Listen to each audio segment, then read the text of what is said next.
Good morning, SMC. I'm JP. I'm Erin. I'm Abigail. And I'm Aubrey.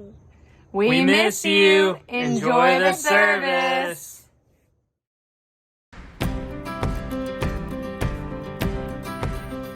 We're so glad you've joined us online today at St. Mark's Church. If you're new, please let us know you're here by texting NEW to 64600. We have a welcome gift we would love to send to you. SMC is partnering with East Lawn Elementary to provide backpacks filled with school supplies for students. We'll be distributing backpacks to students this week at East Lawn, Monday through Wednesday, and we'd love your help. You can sign up for a time slot from 8 to 11 a.m. or 12 to 3 p.m. We'll hold our backpack packing party tomorrow, August 10th at 6:30 p.m. To sign up to hand out backpacks or to help us pack, visit exploresmc.org/events. Thank you for your generosity in helping us cover the costs for school supplies. Each backpack costs $25, but you can donate any amount. To give, visit exploresmc.org/give, select Give Online, and click Back to School East Lawn 2020 in the drop-down box. Thank you for your generosity and service to the kids in our community. We all have ideas we tell ourselves about God. Some are true, but many aren't. James Bryan Smith, author of the Apprentice series, believes those thoughts determine not only who we are, but how we live. In the Apprentice series, we will turn to the Gospels and put our ideas to the test to see if they match up with what Jesus himself reveals about God. If you're ready to begin an in-depth journey of becoming more like Christ, this class is for you. Led by Phil Anderson, Apprentice will start Wednesday, September 16th and meet on campus at SMC. For more information and to register, visit exploresmc.org/events. If you have questions, email Jessica Flake, jessica@exploresmc.org. If you'd like to give to SMC and our mission of making Jesus famous by becoming more like him, simply text SMC Give to 77977, or you can give online at exploresmc.org/give. Let's lean in together and worship today.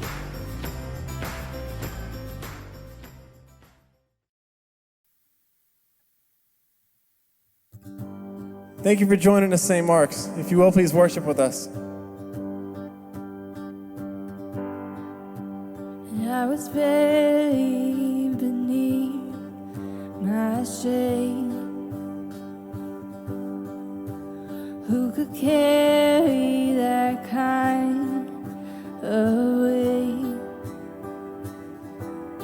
It was my tomb till I met you. And I was breathing but not alive. All my failures I've tried to hide. It was my tomb till I met you. You called my name and I ran out of that grave. Out of the darkness into your glorious day. You called my name and I ran out of that grave. Out of the darkness into your glorious day.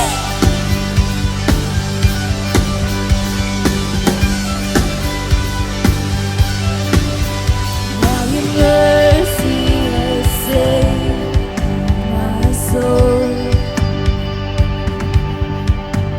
Now your freedom is all that I know. Me I made new, Jesus, when I met you. Oh, when you called my name and I ran out of that grave. Out of the darkness into your glorious day. You called my name and I ran out of that grave.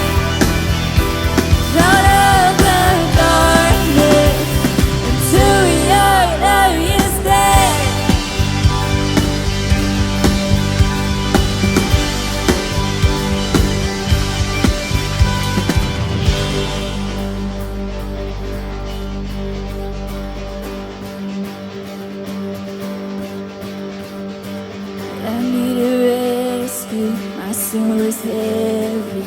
Chains break at the weight of your glory. I needed shelter, I was an orphan. Now you call me a citizen. When I was broken, you were my healing. Now your love is the air that I'm breathing. I have a future, my eyes are open. 'Cause when you call my name, I ran out of that grave, out of the darkness, into your glorious day. You call my name, and I ran out of that grave, out of the darkness, into your glorious day.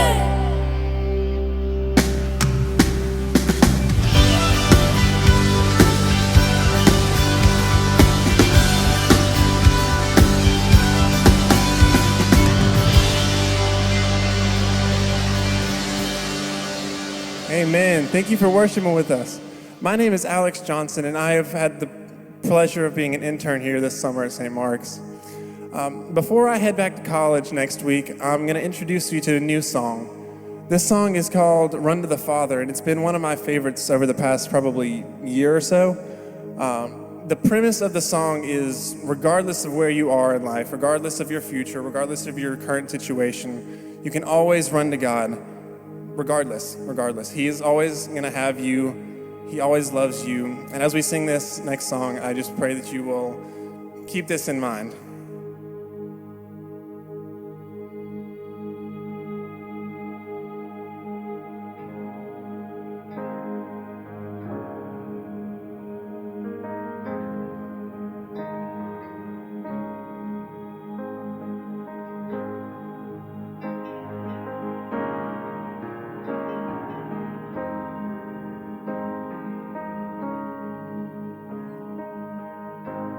I've carried a burden for too long on my own.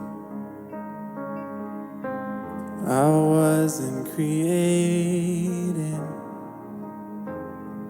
to bear it alone. Oh, I hear your invitation to let it all go. Yeah, I see it now, I'm laying it down. All I know is I need you.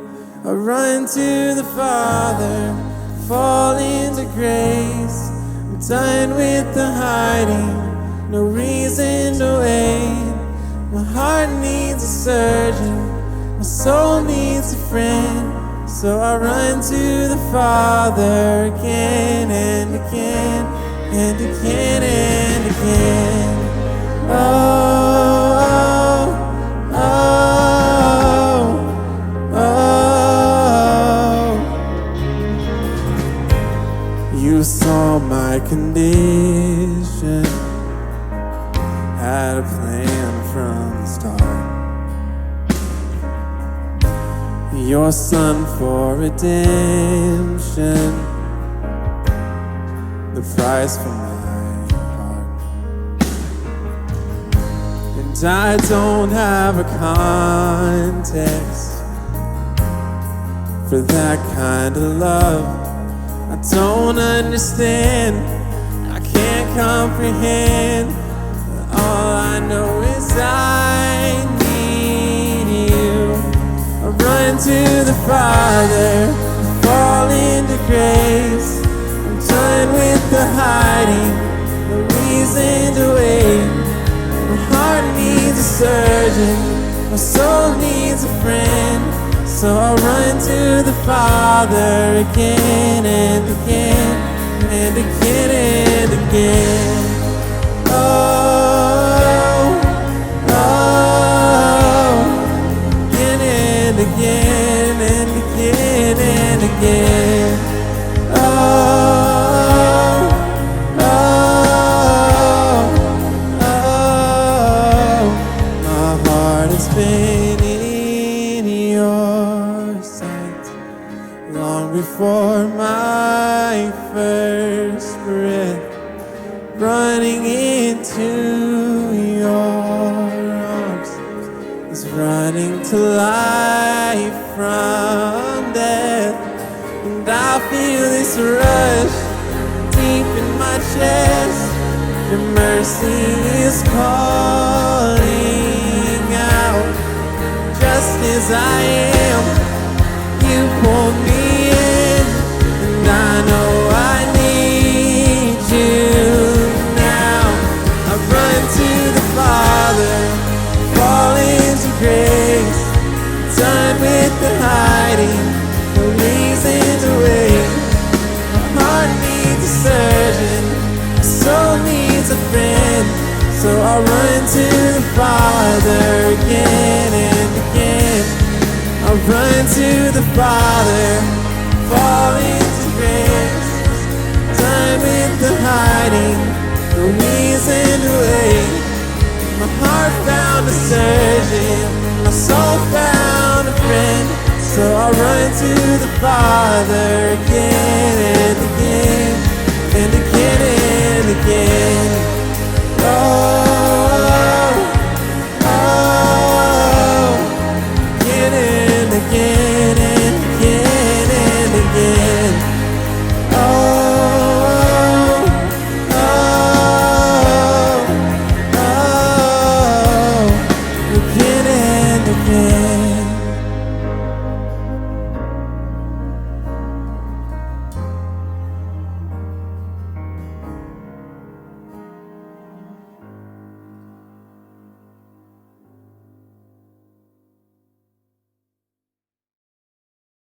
Hello friends, we're so glad that you joined us today here at St. Mark's Church Online. Hey, if you're new to St. Mark's Church, we'd love to get to know you. All you have to do is actually text the word new to 64600, and we have a gift that we would love to mail to you.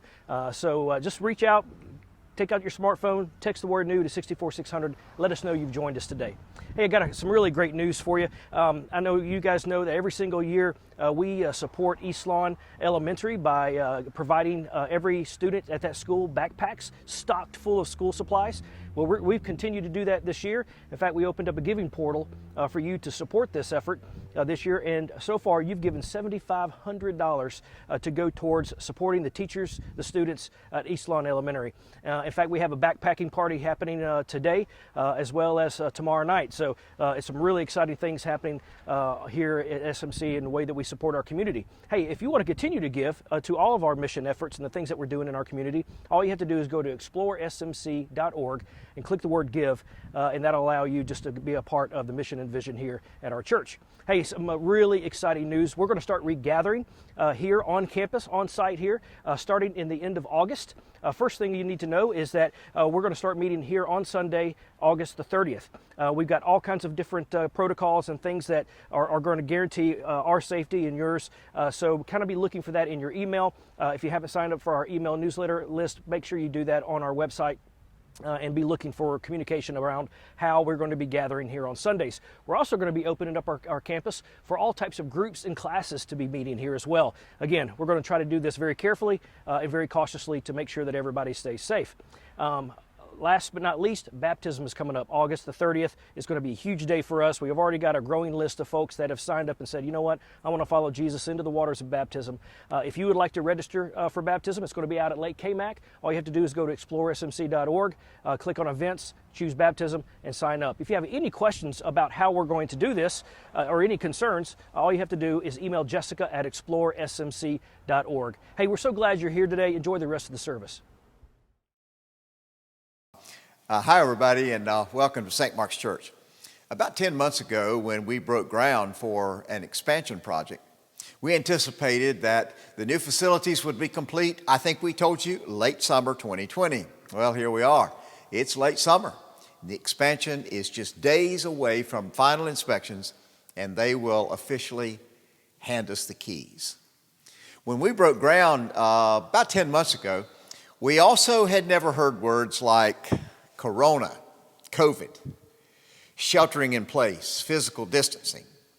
And nobody imagined that facial coverings would be mandatory or that our world would basically have to go into shutdown. Our dream was that somewhere around late August 2020, this space would be absolutely buzzing throughout the week and especially on Sundays. But on this 9th day of August, it's absolutely empty, extremely quiet. Frankly, it's more than a little boring without you here. I'm kind of getting weary of empty and quiet. Maybe you are too. So I'm standing in what is the coffee shop area of the new entry lobby, and I hope before long this place will be a buzz on Sunday mornings. And so keep your fingers crossed and keep praying for solutions to this pandemic, or maybe better, it would be for you to pray and you can do whatever you want to do with your fingers. Today we're going to talk about proximity. And to get there, I want to talk about one of the most common but essential chemicals in all of life. We learned about some of the details in high school chemistry class. It was called sodium chloride. But I'll tell you, a long time before we ever thought about high school or chemistry, we just called it salt. There are all sorts of salt. We have table salt. Here's an example of some table salt. Sea salt, flavored salt. You got colored salt, like gray and pink and black and who knows how many. I read the other day that there are 14,000 uses of salt. Do y'all ever wonder, like, who sits around and counts up that stuff? Well, the most common is the salt, maybe something like this. This is a salt grinder, which is really cool, where salt adds flavor to our food. In fact, one person says that salt is what makes food taste bad when you forget to put it in or add it in. Salt also preserves food. It can prevent spoilage, and it's been used for purposes of preservation for thousands of years, a long time before we had electricity or refrigeration. I've always wondered, who were the first people to use salt to preserve some of their meats, and they accidentally discovered country ham? Well, that was a good get. Salt is used as an antiseptic. Doctors tell us sometimes they'll say, hey, gargle with salt water to help with a sore throat. It can relieve bee stings. Some of you have been known to soak your tired feet in salt water for relief. Salt can remove various stains around the house. It can kill weeds and grass if they're growing in some unwanted places. It's used to melt ice on sidewalks and highways in the winter. And if you wind up in the emergency department of the hospital and they discover that you're dehydrated with an electrolyte imbalance, they'll quickly connect you to an IV saline salty solution. We say things like, add a dash of salt, or she rubbed salt in the wound, and that doesn't mean like a cut finger, or he's not worth his weight in salt, which is not exactly a compliment, or he's a salty sort of guy, which is typically a compliment, and it means a trustworthy person. If I stand up to preach today and somebody says, you can take what Bob says with a grain of salt, that means that don't take anything that I say seriously, which is not good news if you're a preacher. Today we're going to focus our time on another famous quote about salt. This comes from the greatest sermon ever, the sermon of Jesus that he preached up on the hillside beside the Sea of Galilee. Look at these familiar words. Jesus said, you, me, we are the salt of the earth. What Jesus did not say about salt is the necessity of proximity. For example, this is a container of sea salt. Happens to be our preference at home. And let's imagine that this salt is, say that it's the highest quality salt that money can buy. It can do a fabulous job of seasoning and flavoring food. But I promise you that salt will never have any effect without proximity. We have to get it up alongside of that which we are hoping to influence. We all have favorite foods that, for us at least, are tasteless without salt. We might say bland, flat, boring. I'll tell you something, for me, nothing like a good old tomato sandwich in the summer. If you can find, kind of one of those farm-grown tomatoes, but I need a little salt. I got to get those together. I prefer salt on my scrambled eggs. You forget to add a little salt in the water where if you're trying to cook grits. I'm telling you, grits with no salt, that's bad. I like a little salt sprinkled on my baked potato, maybe even a little more than a sprinkle if I'm sitting down with a bowl of popcorn. But whatever your favorites, salt is worthless unless we get the salt up alongside what we're trying to influence. The finest salt in the world in the container is useless in isolation. Jesus said, "You are the salt of the earth." And then he said, "But what good is salt if it has lost its flavor?" He said, "It will be thrown out." And proximity is the key. We have to get salt up against whatever we want to flavor. Today we're going to learn that Jesus says that the only way this world will ever know that we are his followers is if we get the proximity right. So, I tell you what, let's go across the lobby. We'll go into the big room because we got to get this one right.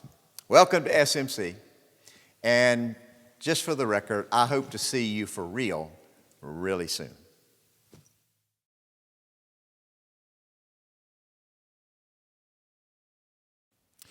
When I was in the first grade, Pickett Elementary School, Lexington, North Carolina, one of my classmates was another 6-year-old named Leonard Ellis.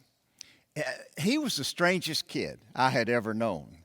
Leonard was nearly blind and wore the thickest glasses that I'd ever seen, and so, well, he was just horrible at sports. So in the next few years, he was always the last kid chosen at recess. Well, fast forward just a bit. I think I was in 4th grade, sitting at the family dinner table one night, and I just mentioned, I don't know how Leonard came up, but I just mentioned how Leonard was such a loser, and he just never could fit in. And when my dad put his fork down, I was thinking, this is probably not going to go well for me. He looked at me and said, "Son, Leonard needs a friend. He needs somebody to care about him, so here's what you're going to do. At the next recess, you choose him first for your team." My dad said, "You get to know him. I think he's probably lonely and could use at least one person who cares." Well, the next day, when I chose Leonard first for my kickball team, you should have seen the faces of my friends, but let me tell you, it proved to be worth it eventually. I became Leonard's friend. And it all started when my dad introduced and enforced the proximity principle. And that, by the way, originated with Jesus. When we got to junior high, Leonard's parents enrolled him in the North Carolina School for the Blind, and eventually he became a very successful businessman. Now, my guess is that just about all of you have a Leonard Ellis in your story somewhere. Somebody who wanted to be included, but their story was one of exclusion and rejection and a deep desire for relational proximity. Every generation includes people who get left out. They don't get chosen at recess. Their invitations to dance get turned down. They eventually get blackballed and cold-shouldered and voted off the island. I've heard of middle school kids who get ignored and left out, adults who get rejected simply because of socioeconomics or education, where they live, and sometimes even something as simple or significant as skin color. Well, let me tell you, this came home to me the first and the last time that we ever flew on first class. A friend made the tickets available to us, and he had a boatload of free mileage, and it was a 4-hour cross-country trip, so he got the tickets. Well, we were served gourmet food on china and crystal by our own flight attendant who called us by name, while those flying in coach ate snacks served in paper bags with plastic wrappers. We had lots of room. We could stretch out, sleep if we wanted to, while the people back in coach, they were sitting with space typically reserved for teenagers in the back row of a movie. After lunch, Our flight attendant brought warm, moist hand towels for our personal hygiene. Those back in coach had those, the kind, the useless paper napkins to wipe the excess salt from their small bag of peanuts. But the moment for me came when all the passengers were on board and the lead flight attendant drew that foreboding blue curtain to separate us haves from the have-nots. It was clear that that wall was not to be violated under any circumstances. The curtain was a reminder throughout the entire flight that some people have class, first class, and some don't. And those of us with a first-class priority ticket, we didn't even have to look at those regular people in the back who were on the other side of the curtain. Hey, look, I'm not going to ever fly first class again because I didn't like what it did to my spirit. But I'm sure that I could probably get used to first class if given enough proximity with the comforts and the privileges that go along with it. I think now, if I'm not mistaken, I think maybe the blue curtain has been removed for security purposes, but let me tell you, that imaginary wall is still there. I wonder if I learned about that curtain in 4th grade when my dad put his fork down and firmly taught me my first lesson about this tendency deep inside of our fallen human spirit, the predisposition to exclude and to divide the world into us and them. Well, let me take you to a conversation that takes place near the end of the public ministry of Jesus. He's just a few weeks away from the cross. His reputation has been on the rise for years. He's probably more well known at this particular time than ever before. This widespread admiration for the authority of his winsome sermons is just soaring. His conversations with his inner circle of disciples are filled with extraordinary insight and clear direction. His miracles are leaving people grateful and speechless. This was another reason why so many of the religious leaders and the power brokers of his day, they were furious with jealousy because Jesus was just stealing the spotlight. By this time, these religious overachievers they've already decided that Jesus would need to be silenced, maybe forever. And so their efforts were on full alert to discredit and eliminate this popular young rabbi.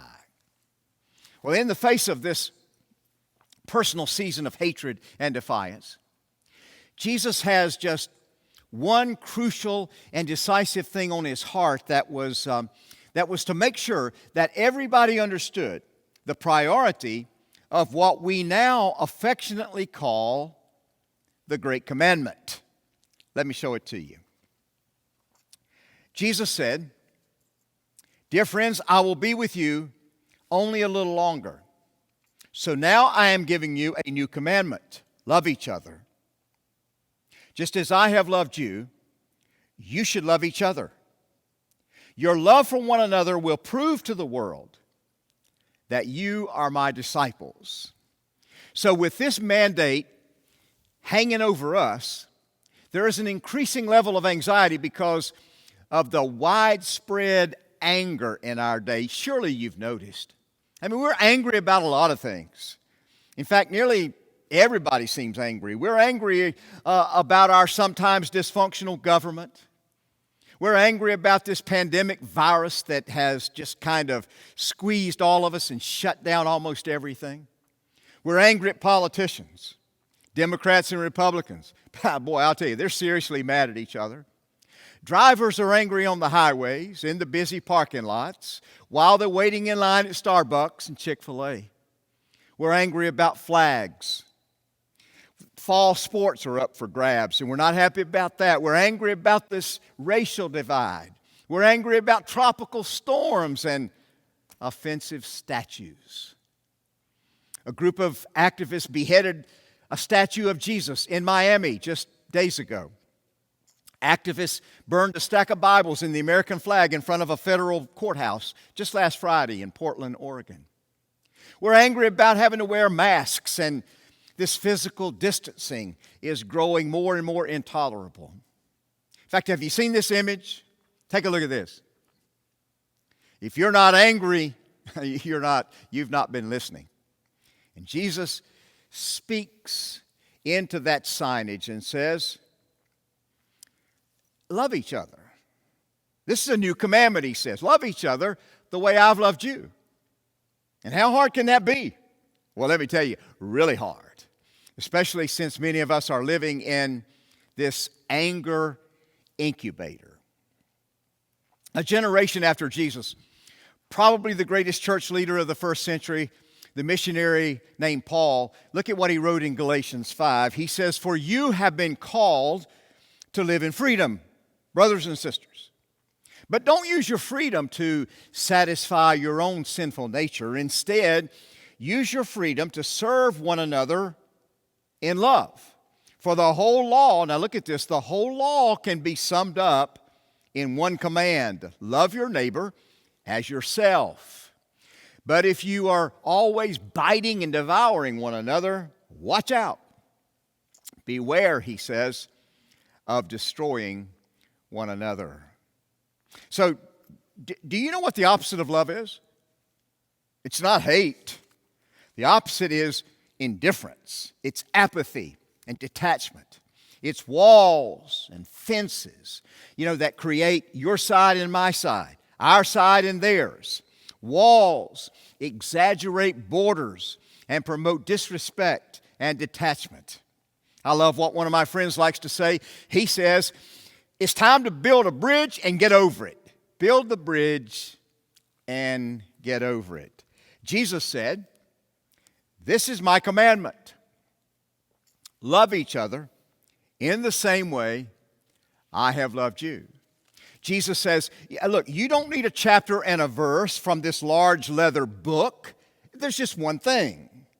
You love each other the way I've loved you. Build a bridge, Jesus said, and get over it. What Jesus says about love is, it's not especially complicated, but trust me, it is seriously demanding. In the Old Testament Hebrew Scriptures, by the way, that was the only Bible that that's what he grew up with. It was clear that the priority was to live separate from the people in this world that could cause you to become contaminated and from which you might catch this viral pandemic called sin. It was seriously challenging when Jesus shows up because he's got this brand new moral ethic. It's not about separation. It revolved around proximity. Jesus demonstrates he constantly was reaching out and touching the untouchables. He was loving the unlovables. And what was so amazing is that when Jesus reached out a hand to the unreachables, he did not become contaminated with whatever sin was screwing up their lives. But instead, his involvement and his proximity cleaned the other person up. His new deal was not to separate, but to engage. And the people in his world, they didn't get it. It was a brand new ethic on planet Earth. Love was to be a personal investment. It demanded up close and personal because they had tried separate for years, decades, thousands of years. It wasn't working. Love meant that the followers of Jesus were frequently going to wind up with dirty hands. And this is where it starts to get nasty and hard to do. This is one of the reasons why physical distancing through this pandemic has been especially hard, because it's hard to love from a distance where there is no physical proximity. Quite frankly, most of us are worn pretty thin now, living with a whole bunch of air hugs. Let me read about this tender moment between Jesus and these men who were closest to him. It's in Mark chapter 10. Jesus and his disciples were on their way to Jerusalem. Jesus was walking ahead of them. His disciples were shocked that he was going to Jerusalem. I think they all knew that there was going to be some unwanted tension there. The others who followed were afraid, the others beyond the 12. Once again, he took the 12 apostles aside. He began to tell them what was going to happen to him. We're going to Jerusalem. There, the Son of Man, which that was a phrase that Jesus frequently used to describe himself. So the Son of Man, in other words, Jesus is saying me, the Son of Man will be betrayed to the chief priests and the experts in Moses' teachings, which was separation. They will condemn him to death and hand him over to the Romans. They will make fun of him, spit on him, whip him, and kill him. But after 3 days, he will come back to life. Well, toward the end of his public ministry, Jesus made a strategic decision to bring his disciples into his private confidence and give them at least a little bit of a glimpse of what was about to happen and how his redemptive work would come to its conclusion. This was a tender moment between mentor, teacher, and leader with his brothers, his friends, his students. Jesus is talking about, he's saying, hey, this is my last trip to Jerusalem.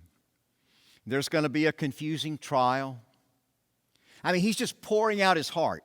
And he says, you all need to know that it's not going to go well with me, but I'll overcome everything in the end. And then look at this, verse 35. Now he's having this intimate, troubling conversation. Then James and John, the sons of Zebedee, came over and spoke to Jesus privately. Teacher, they said, we want you to do us a favor. Well, what is your request? Jesus asked. Now, anybody want to guess what favor these two were going to request? Hey, Jesus, look, we can tell you're troubled. You don't have to worry. Just say the word. We'll go to bat for you. No way we're going to let these 3 past years just implode like this. We'll step up and fight for you. Yeah, right. They replied,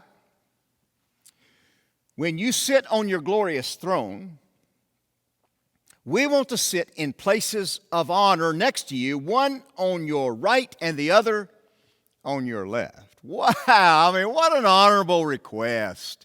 Jesus, somebody's got to sit in the first class section. Might as well be us. And speaking of sitting, how do you suppose this is going to sit with the other 10? Well, look at this. When the 10 heard about this, they became indignant with James and John. Look at that word, indignant. In the original language of the New Testament, this word means a lot more than just they were irritated or annoyed. The word has a lot more energy in it. It means the 10 were furious. They were outraged. Why were they so upset? Come on, guys. You know, was it like, hey, can't you see what this is all about? Jesus is pouring out his heart and you're being totally insensitive. Is that why they were indignant? No way. Because they wanted dibs on those top spots too. And they were ticked off because these two guys got to the front of the line first. So Jesus has to call the guys together one more time. They all circle up. You know, here they are, and Jesus says, okay, let me go over this one more time. Jesus called them together and said, you know those who are regarded as rulers of the Gentiles, lord it over them. In other words, the people who have power use that power over other people. And their high officials exercise authority over them. And then look at what he says. Not so with you. In other words, it's going to be different with you. Instead, whoever wants to become great among you must be your servant. Whoever wants to be first must be servant of all. For even the Son of Man, now he's referring again to himself, even I did not come to be served, but to serve and to give my life as a ransom for many. Now catch those words, not so with you. Hey, look at this. Here's a typical organizational chart in our day. That's about the way it works. Just all about me. And then Jesus walks into our story, and watch this now, he just turns the whole thing upside down. Come on, Bob, this is like pie in the sky. This would never work in real life. Come on, Bob, this is a ferocious world, demands power and control. Let me illustrate.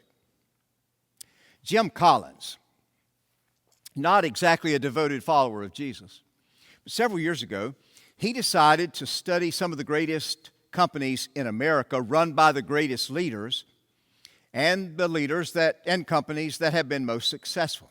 And he published his discovery in one of his best books. This might have been his first book, I can't recall, but it was called Good to Great. Many of you read it. I did. After years of working with some of the most successful companies and the best of the best CEOs across America, Collins was confident that his research would indicate certain qualities in these corporate leaders. And he made the assumption that all of these qualities would be similar. Before his research, he guessed that these top-notch corporate leaders would demonstrate things like charisma, innovation, creativity, a clearly defined vision for the future, great work culture. But after completing years of research and testing, his assumptions were wrong. He learned that the most consistent quality of what he eventually called, he called this the level 5 leader, the top leader. Ready for this? Drum roll. He found that the top quality in these level 5 leaders, humility. He learned that the greatest leaders in corporate America were men and women who produce and project the quality of humility. Collins wrote in his best-selling business book, Good to Great, he said, "This is not how I think great leaders should lead. This is what great leaders do." And that's exactly what Jesus said 2,000 years ago. So let me make this really practical. I realize that for many people, the Bible it feels like a large and complicated book, and in some ways it is. But the next time you're in a situation and you're not exactly certain what to do, here's a great question that just gets right. I mean, you can cut through all the Bible passages. It gets right to the heart of humility. The world will know, Jesus said, that you're my disciples if you learn to love one another. Write it down, everybody. Here's the question. Just ask people, what can I do to help? I find myself asking that question at least a half a dozen times a week. So in your marriage, with your kids, at work, maybe it's a complicated family situation. Could be a painful loss in your family. Whatever it is, I just ask those 6 simple words. What can I do to help? How many times did Jesus say to somebody, What do you want me to do for you? What can I do to help you? Here's a fabulous characterization of Jesus. Paul writes about this in Philippians chapter 2. Now, he's writing to a first-generation group of believers. But now look at how he describes Jesus. First of all, he says, don't be selfish. Don't try to impress others. Be humble. There's that quality. Think of others as better than yourselves. Don't look out only for your own interests, but take an interest in others too. Now watch. Here's how he describes Jesus. This is 30 years after Jesus. You must have the same attitude that Christ Jesus had. Although he was in the form of God, equal with God, he did not take advantage of this equality. Instead, he emptied himself by taking on the form of a servant. Jesus came into this world and did the craziest thing. He took a serious demotion. Jesus tells his guys, because of what I've done for you, I want you to go every place in your world of influence and do the one thing that I did for you. Recognize the proximity principle. Get up close and love one another. Can you imagine what this world could be like if we got just that one thing right?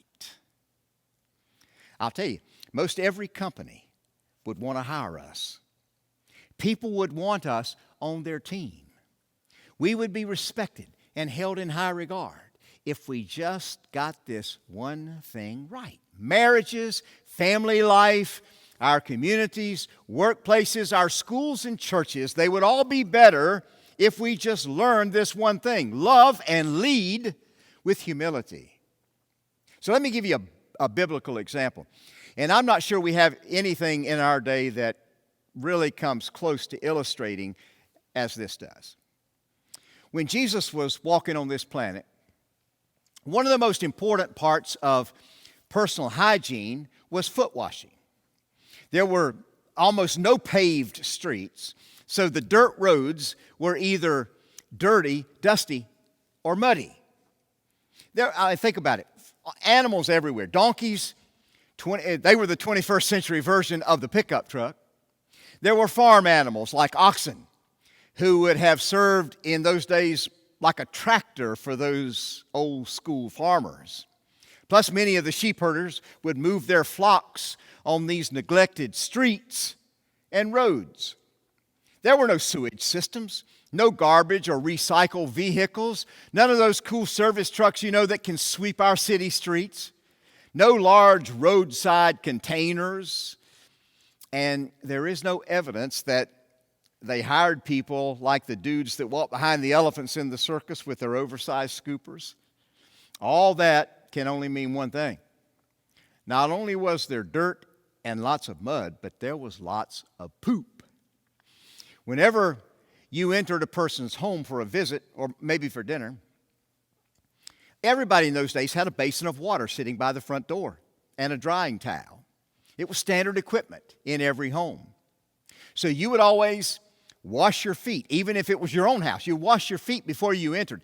And the wealthier families would employ servants to do that dirty work.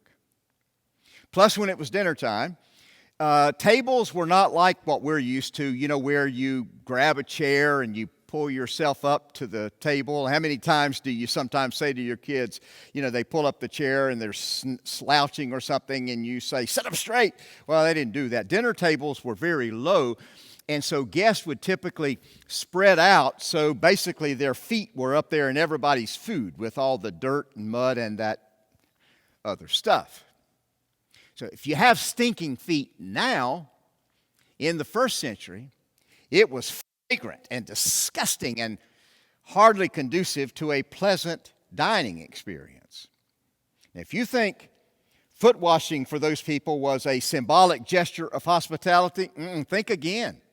It was personal hygiene in the first degree. It wasn't a ceremony, but a necessary activity to keep people from being grossed out at dinner with their feet crusted over with, who knows what. So get the picture. They're in Jerusalem for the last time. It's the night of the Passover dinner, the most important festival of the Jewish year, which recognized and celebrated their release to freedom under Moses, which was about 1,500 years before Jesus was born. Jesus and his team were in Jerusalem for the festival, and they had arranged for a private room for their meal. When the first 2 or 3 disciples arrived, they see there's the water bowl and the towel by the door, but instead of going over to the bowl and grabbing for the towel, they're thinking, the guy's coming behind us, they'll take care of it. And then they see the table set, and they're pretty sure Jesus is probably going to take the middle seat. So we better just grab some of the good seats, and who knows, one day there might be a famous artist to paint a picture of this, and we'll all be famous. Then when the next couple of guys arrive, there's the bowl and the towel, and they realize that the guys that got there first didn't clean their feet. they should have.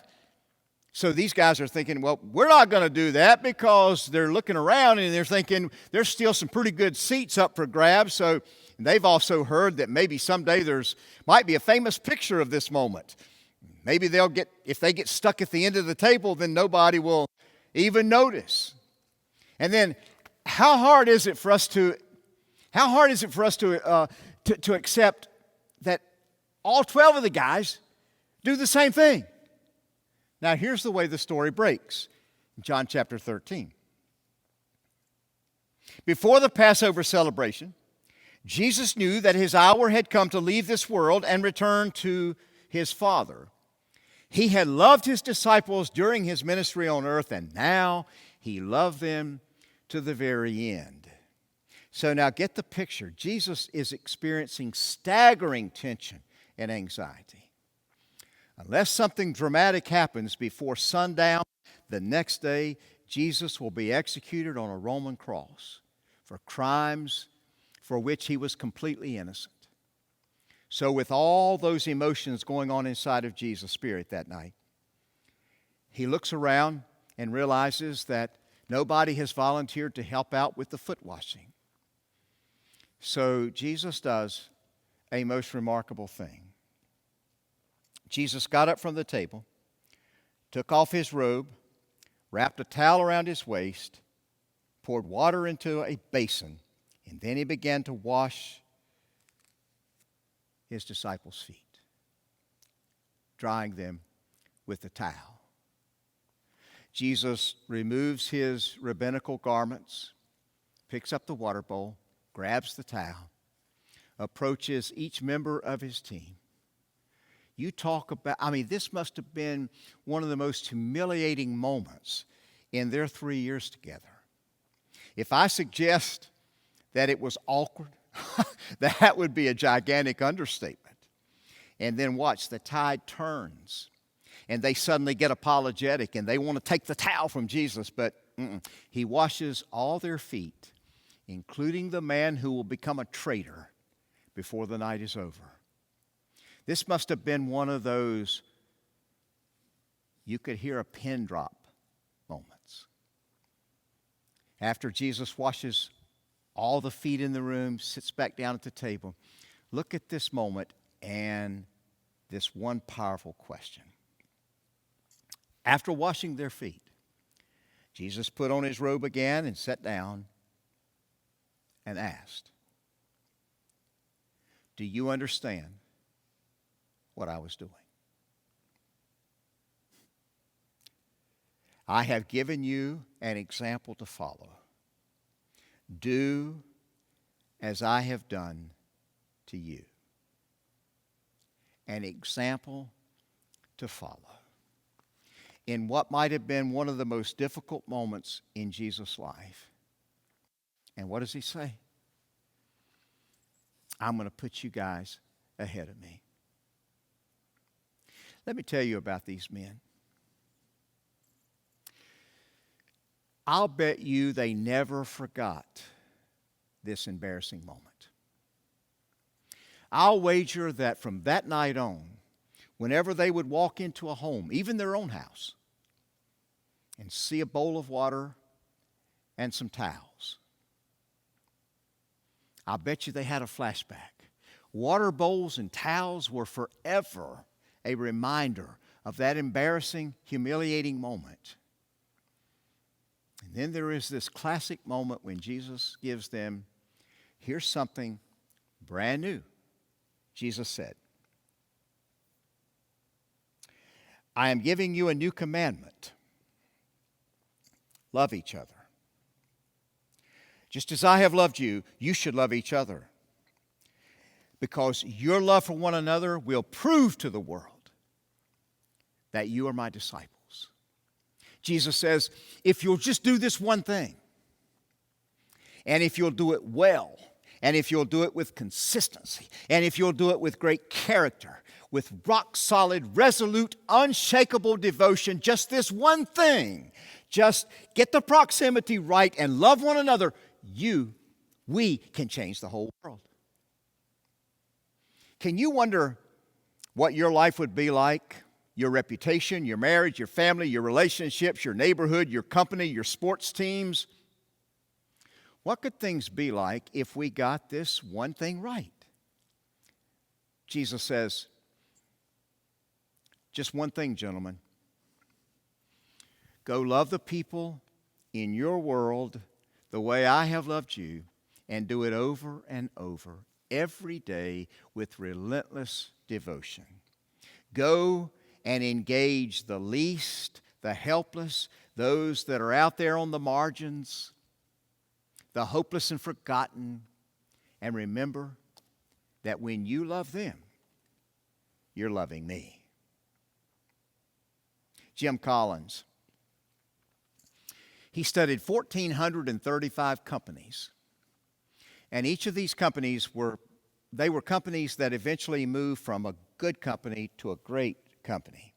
In each of these dramatic, remarkable, good to great corporate transformations, he found the same thing in every one. He discovered that there was no voila miracle moments. There were a bunch of leaders and company employees who stayed on track for the long haul. And Collins uses a simple but great example. He writes, he says, picture an egg. Day after day, that egg just sits there. Nobody pays attention to it. No one notices it. Certainly no one takes a picture of it or puts it on the cover of a business magazine. Then one day, the shell cracks and out jumps a chicken. All of a sudden, what happens? The major magazines and newspapers jump on the story. Stunning turnaround for the egg. The chick who led the great breakthrough. From the outside, the story always reads like a overnight sensation, as if the egg has suddenly and radically altered itself into a chicken. But, Collins says, picture the egg from the chicken's point of view. That moment of breakthrough, cracking the egg, was simply one more step in a long chain of steps that led to that moment. Now, granted, I'll give it to you. That's a big step, but it was hardly the radical transformation that it looked like if you were only seeing the egg from the outside. Hey, look, it's a crazy analogy, I know that.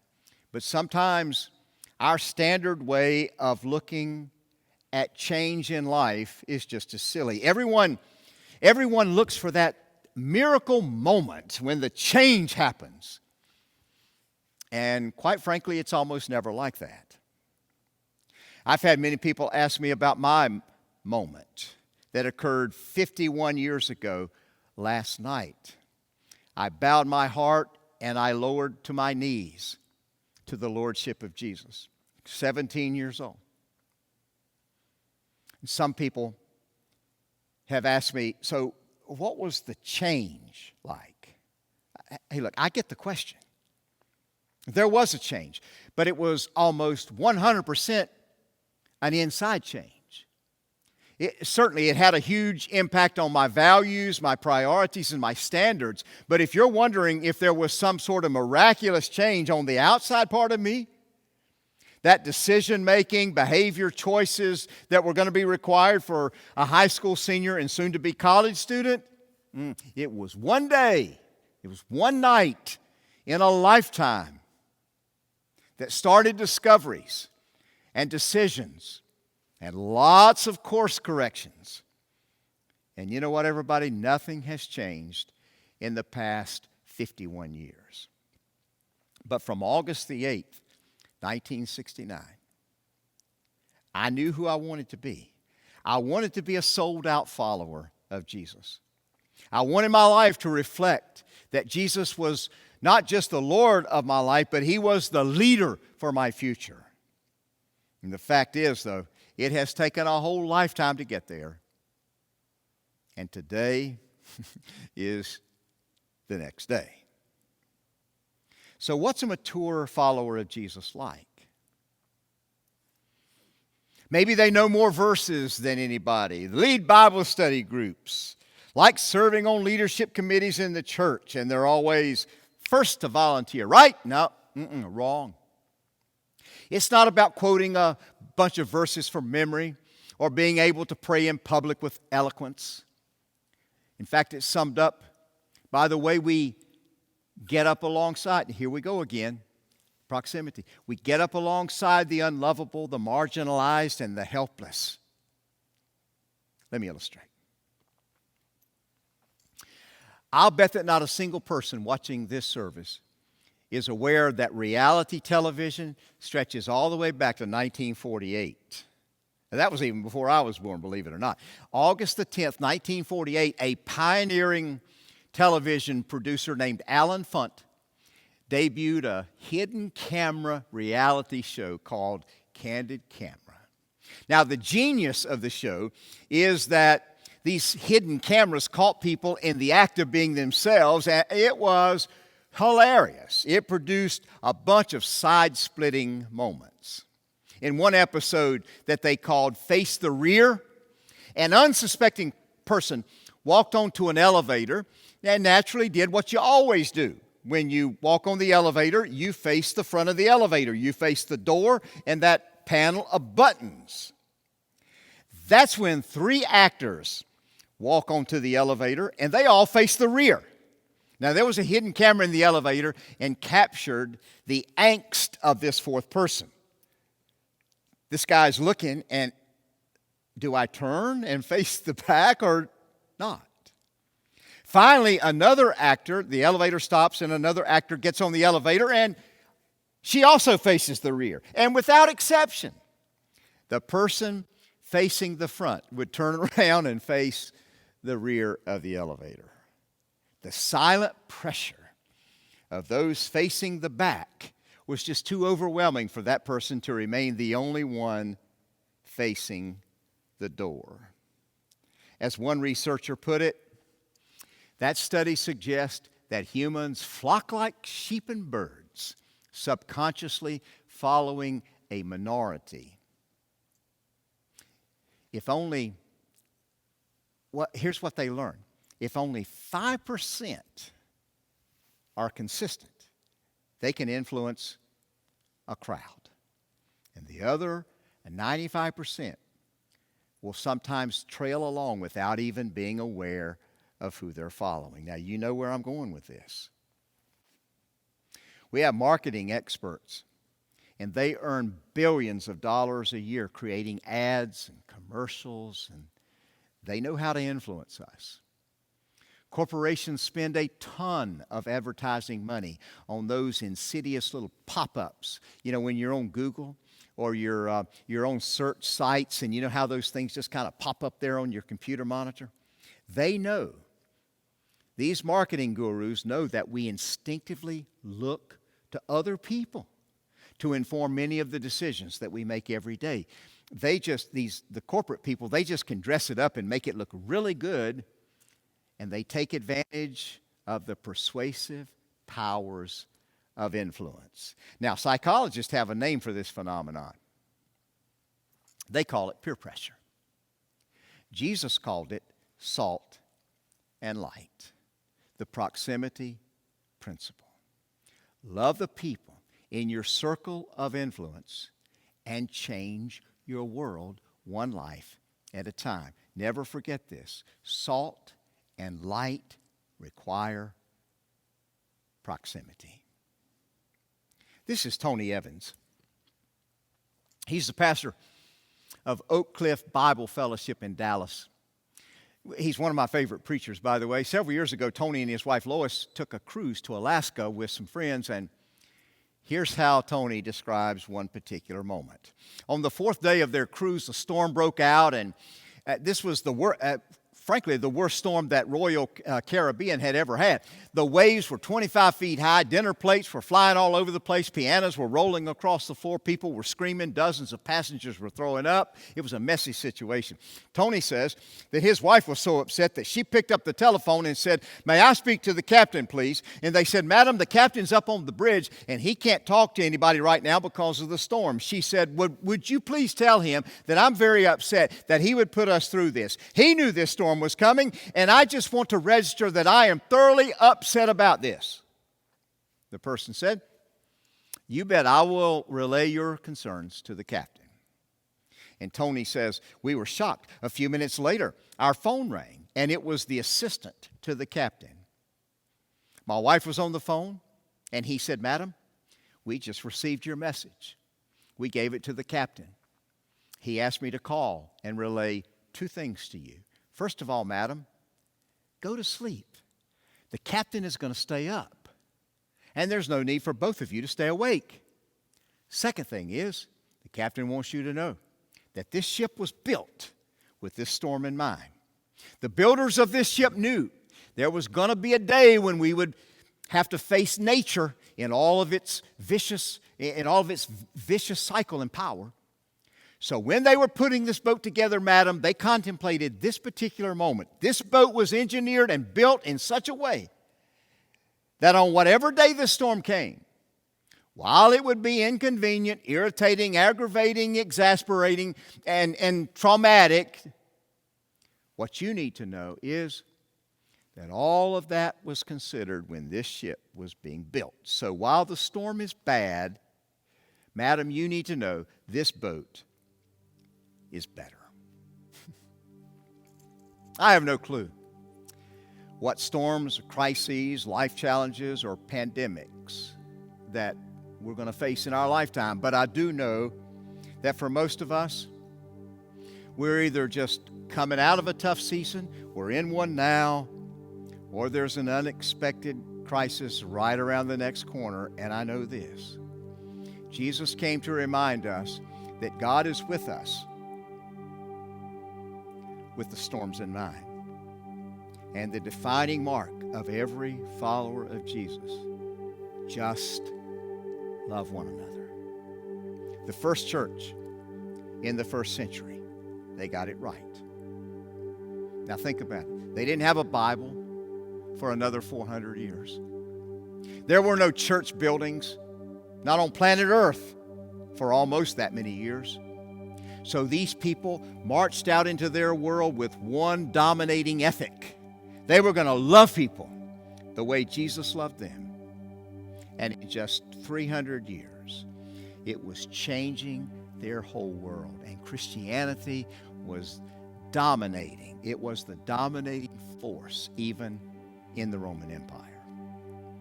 Sometimes I frankly wish that it were not that simple, so we would have an excuse for when we get it so wrong. But I stand before you. I have no excuse. There's only one question. What does the proximity principle and the new commandment demand of me?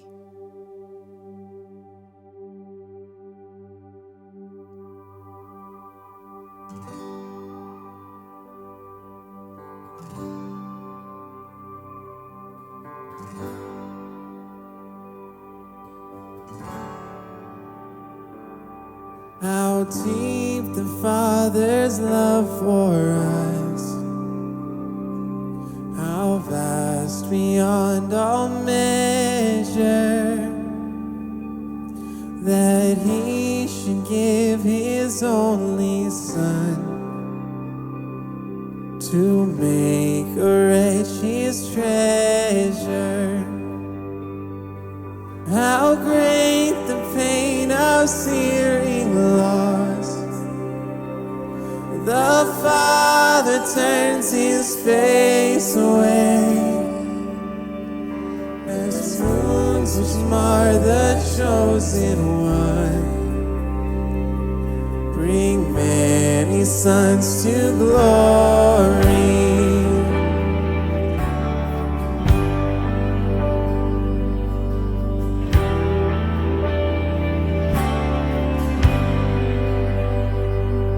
Behold the man upon the cross, my sin upon His shoulder.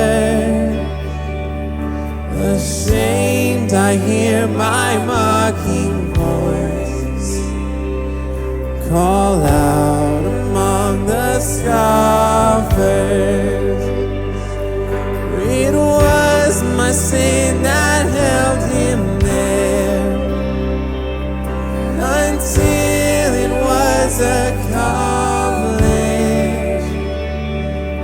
His dying breath has brought me life.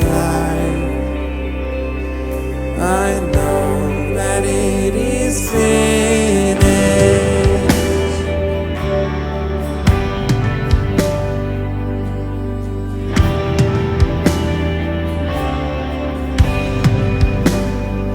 It is finished. Oh, it is finished. Oh,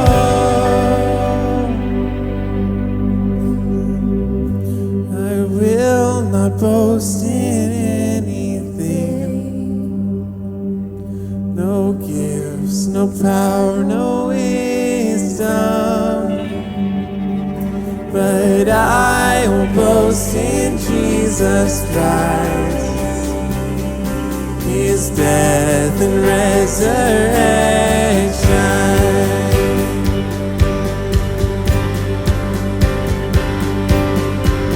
Oh, why should I gain from His reward?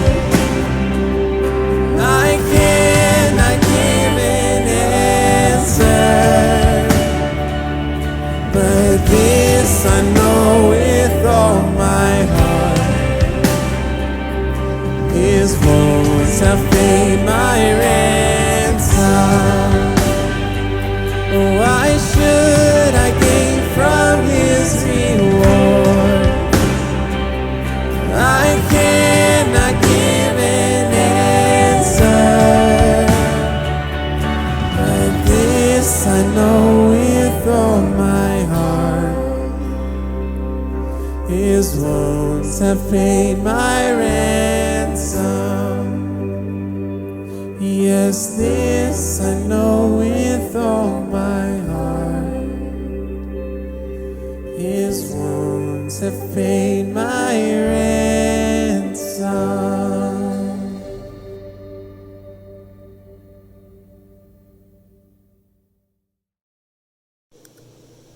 Amen, church, and thank you for worshiping with us.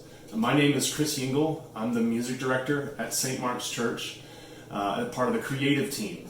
And I just want to extend a thank you to all of you that have committed to being with us and worshiping with us over the last 22 to 23 weeks as we've worshiped together but apart. I also just want to extend a thank you to those people that have sent us on our creative team letters of affirmation and words and texts and emails just encouraging us. Thank you so much for that. It means the world to us. And I also want to say, as we go into this next season of life, as we restart school with a new look, potentially, we just want to wish you the best from St. Mark's, and we hope that you will hold on to God's promises as we go through this season together. We love you, and we hope you have a great week. You will keep me safe. Who you are will still remain. You're the place that I call home. You're the fire that I feel inside my bones. You're the one that won't let go. My soul, it sings to you. Oh God, you are my refuge. I will cling to you. My shelter through the storm, my peace when waves of troubles roll. I will cling to you. I can search the stars, I can sail across the seas, never find a love that's as strong as yours for me. I can say